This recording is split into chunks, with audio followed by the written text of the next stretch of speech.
So, naa sa human part mo nang mag-implementar siya balaod. So, kung sa Pilipinas naatay Philippine Constitution, kita po, sa simbahan, naatay the Code of Canon Law. Pag ang pari, pag-abot sa parokya, mo ni iyang sundon, dili ang Philippine Constitution. Muna ang iyang human part. Muna, mohatag po siya og silot. Ang pinakabukat nga silot nga ikahatag sa simbahang Katoliko against sa mga magsusupak nga mga magtotoo niya mo ng excommunication. Pero tawag ining human part na sa simbahang Katoliko. Okay. So, ayun. So, mahidangat ang atong kaluwasan kung naat na sulod sa simbahan. Wala kung mubalhin taglaing sikta, o sa may ilang mahatag. Wa sila indulhensya. Wa sila sakramento. So tama ang gisulti sa simbahang Katoliko. Outside of this church, there is no salvation. Manang, ako ang kutloon ang gisulti sa simbahang Katoliko. Ilang ha? Ini manggod kay lisod ning kanabitong kuan nata tawag ini nga hamtong nata kay di ko may tigulang na hamtong lang kay akong matawa na sige to number 430 Denzinger 430 sige ingon niya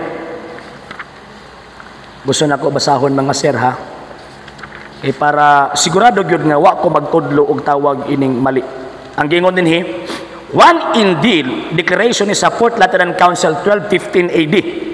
Ang gingon dinhi, one indeed is the universal church of the faithful, outside which no one at all is saved. Kung gawas ka aning simbahana, dili ka maluwas.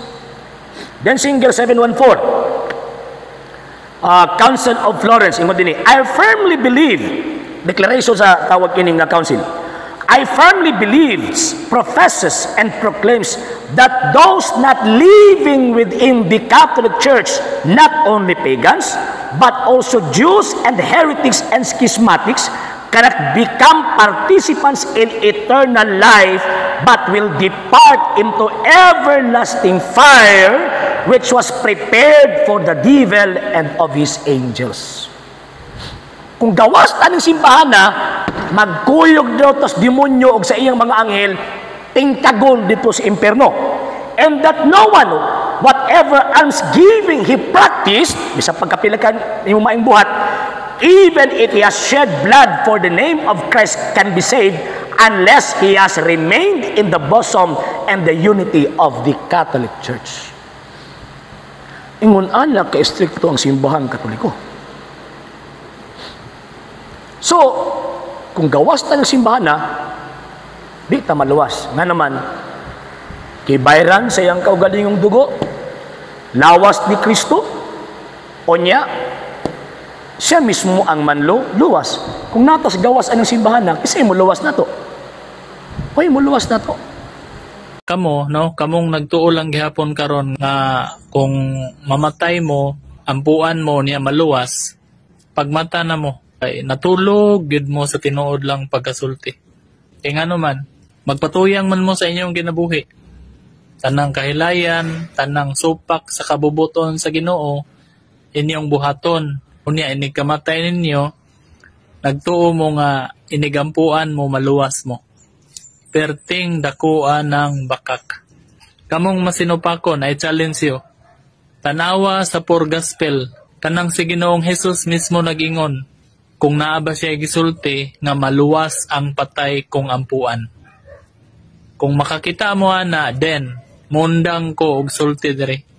Mundang ko og sangyaw sa pulong sa Ginoo. Kini nga tong mga higala nga mga sulpot ba, nga mga sulpot lang ang pundok after 16th century. Pastoryahon ni mong murag yung tinuod niya, murag po kinsang santusa or murag po kinsang nga perfect ba. Kung baga, kung makasulti, bitaw ka lang nga kamo sa inyong kinabuhi. Murag yung kinsa nga tawag ining tarunga.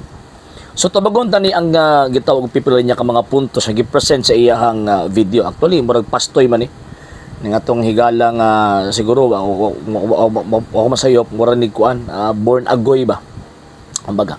Number 1, nahulog nga siyang presentation murag siya ra ang nagwali mahitungod sa pulong sa Ginoo.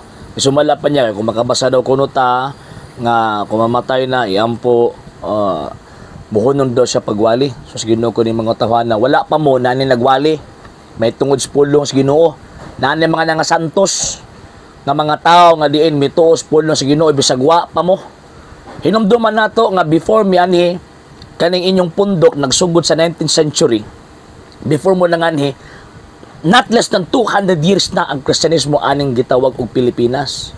So buti pasabot nani nagtudlo mahitungod sa mga balaang mga butang nga gisulat sa balaang kasulatan. Ug nani mga tawo nga nalangit tungod niya nang maong gitawag og pagtuuha ug nanagani mga martir. Kumbaga, sa pagtuso, ay may gadlukan nang di nakamuwali. Sa pag di kamuwali, ng simbahang Katolika. Number 2, tingon pa niya, magkinabuhi daw nga, tawag ng supag daw sa kabubuton, o di daw uyon sa kabubuton sa Diyos. Kaya nagtuo daw ta, o nagsalig daw ta, nga after daw mamatay, pwede pa daw iampo, aron maluwas ta. Mali! Dili na pagtulunan sa simbahang Katoliko. Nga naman kay, ang pag-ampo sa mga Katoliko alang sa mga kalag sa mga nangamatay, pag-ampo na alang ni adto mga kalag nga naa sa purgatoryo. O ang tanang kalag nga naa sa purgatoryo, luwas na sila. Pero ano naa man sa dito, tungod kay nahiagom sila sa temporaryong pag-amtos kay samtang buhi pa sila, naa sila yung mga damyo sa mga sala nga ilahang nahimo nga diin kinahanglan nilang bayaran. Ang sala manggod, for your information toy, duha ang epekto na ay guilt, na ay damage. Kanang guilt ang muuli ana ang Ginoong Jesucristo kay di man na tao muso ka kana ba spiritual tawag in connection na nga naputol tungod sa sala. So ang muuli ana ang Ginoong Jesucristo pinaagi sa pagdawat kaniya ug sumala sa tudlo sa Iglesia Katolika mo ng mga sakramento.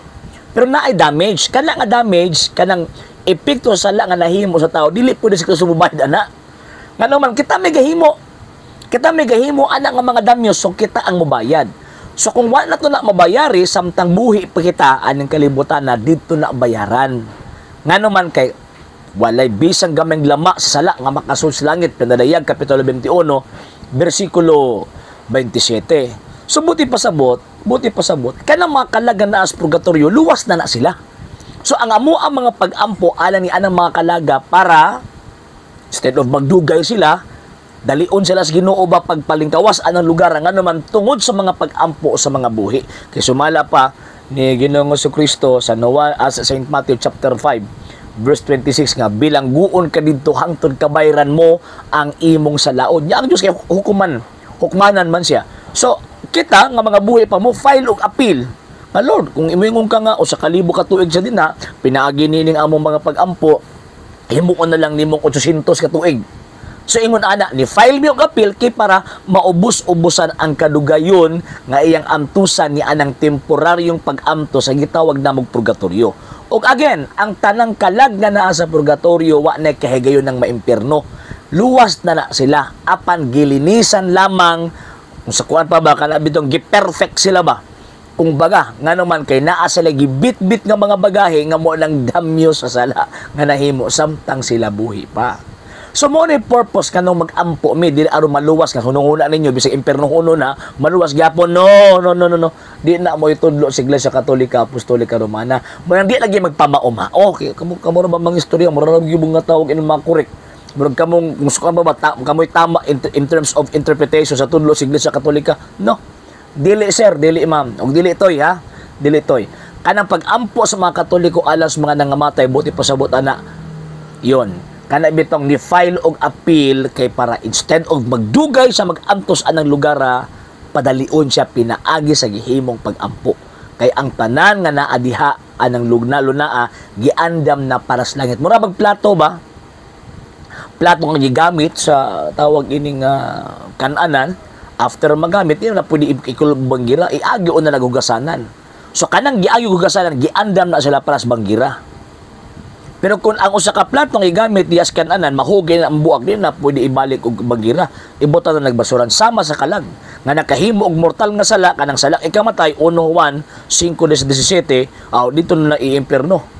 Pagkatong tao nga nakabuhat og sala apan nakahinulsol Isaias 1:18 naging uli ngadto sa Ginoong Dios unya napa si damyos nga bayaran di na sa impierno. Kung dili balangit siya pero kinahanglan bayaran pa niya ang iyang damages na iyang nahimo samtang siya buhi pa og dito siya iagi sa purgatorio. So man among ako na i-correct ning pastuya kay pataka lang og tawag ang interpret bastudlo sa Iglesia Katolika. Di na tinuod nga nagampo mi aron maluwas no. Ang amo ang gitawag og giampo nga malingkawas sila anang luna nga temporaryong pag-antos or maluwas sila sa hidalaling panahon sa temporaryong pag-antos. Ngano man kay in nature luwas na silang daan. Ang luwason lang nila kanang ilahang gitawag og pag-antos kay siyempre according to Saint Thomas Aquinas ang kainit sa purgatorio way kalainan sa kainit sa impierno. So man amo ang padalion tungod sa amo ang gitawag og pag-ampo. Man ang Kristo samtang miadtos lubong ni Lazaro nag-ampo alang sa mga sa iyang higala nga si Lazaro kay kinaiya na nila, tradisyon nila, kultura nila nga pag naay mamatay ilahan ng iampo 2 Makabeo 12:43-45. So mo na toy ha. Kanya ka nang gingon ninyo nga maayong buhat. Okay man ko ana, wala problema sa kuha pero magpulos lang ang inyong maayong buhat kung naa mo sulod sa Iglesia Katolika. Pero kapag wala ka sulod sa Iglesia Katolika, kanang imong maayong buhat trapo lang na atubangan sa Dios o di na mamahimong pamasahin nimo padong sa langit. Bisan pag ikaw na ang pinakabuutan sa tanang buutan anang kalibutan na kung wala ka sa simbahan ni Kristo, wa nimo gidawat si Kristo. Kung wala nimo dawata ang grasya ni Kristo pinagi sa mga sakramento, wa nimo gidawat si Kristo. Kung wa nimo gidawat si Kristo, so therefore, impierno mo dangatan. Okay? Sa hindi pa po nakapag-follow sa mga pages po natin, i-follow nyo po yung mga pages po natin. RJ Horolanciano II TV Apolia Punto Argumento page, Kuya Apologist TV page, and RJ's Vlog 2022.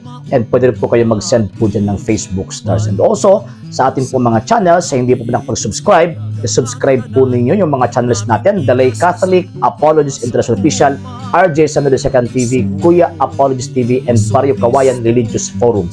And pwede rin po kayo mag-send po dyan ng super sticker, super chats, and super thanks. And maraming salamat po sa mga kapatid at mga Katoliko na ulis pong tumutulong sa programa po natin. Maraming salamat po. Nang dahil po sa tulong at suporta po ninyo ang programa pong ito, until now, andito pa rin po sa social media. And until din po, nangangailangan pa rin po tayo sa tulong at suporta po ninyo dahil wala po kami magagawa rito mga sir, mga ma'am, kung wala po yung tulong at suporta po ninyo. Sa gusto pong tumulong, sa gusto pong sumuporta, pwede po ninyong ipadala ang tulong at suporta po ninyo sa pamamagitan po ng ating mga account numbers dyan po sa ating pong screen. And pwede nyo po kaming i-message sa ating pong page kung via remittance po yung papadala po ninyo. Maraming salamat po in advance.